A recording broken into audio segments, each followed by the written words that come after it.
नमस्कार दोस्तों, हिंदू धर्म में आप लोगों का बहुत बहुत स्वागत है। आज मैं आप लोगों को नितनेम की कथा सुनाऊंगी।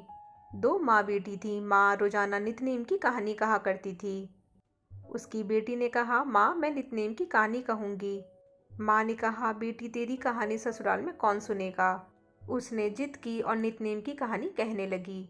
उसकी शादी हुई, ससुराल गई तो सबसे कहती कि मेरी कहानी सुन लो। सभी कुछ न कुछ बहाना बनाकर टाल देते, कोई कहानी नहीं सुनता तो वह भूखी रहती। एक दिन पड़ोसन बोली, मैं तेरी कहानी सुनूंगी। वह आती, कहानी सुनती तो बहू खा लेती। एक दिन ननद ने अपनी माँ से कहा कि माँ, भाभी पड़ोसन के कहने पर तो खाना खा लेती हैं और हम कहते हैं तो नहीं खाती। माँ ने कहा, उससे मना कर देना। उसने कहा, अच्छा। लड़की ने पड़ोसन से मना किया तो पड़ोसन ने अपने पति से कहा कि उसकी बेटी मना करती है। पति ने कहा कि अगर उसकी माँ मना करे तो मत जाना। अगले दिन सास ने मना कर दी तो पड़ोसन नहीं आई। अब बहू की कहानी कोई नहीं सुनता तो वह भूखी रहती। ससुर ने पूछा कि बहू कैसी है तो सास ने कहा कि अच्छी है, काम काज तो कर लेती है मगर खाती नहीं है।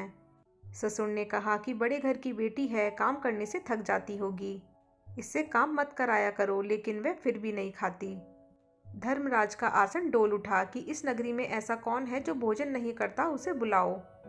स्वर्ग से विमान आया तो सास बोली, मैं चलूं, तो बहू ने कहा, तुम्हें तो बहुत काम था, मेरी कहानी सुनने का समय नहीं था। जेठानी ने कहा तो कहने लगी कि तुम्हें तो मालिक का खाना बनाना है।